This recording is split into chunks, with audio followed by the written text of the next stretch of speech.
వర్ధంతిని పురస్కరించుకొని చౌరస్తా కూడల్లో వారి విగ్రహాన్ని నివాళులర్పించడం జరిగింది.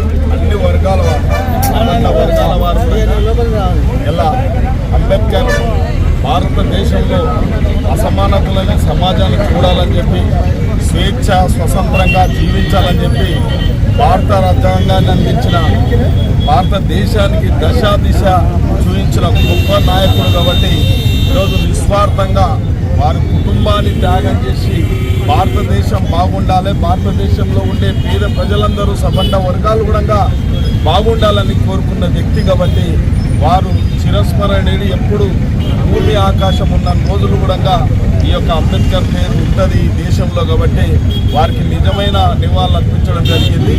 ఇవాళ రాజ్యాంగాన్ని వారు ఒక పటిష్టమైన రాజ్యాంగం అందిస్తే ఇలా రాజకీయ నాయకులు వాళ్ళ ఇష్టానుసారంగా రాజ్యాంగానికి తూట్లు పొడుస్తూ ఉన్నారు, వారికి అనుకూలంగా మార్చుకుంటూ ఉన్నారు.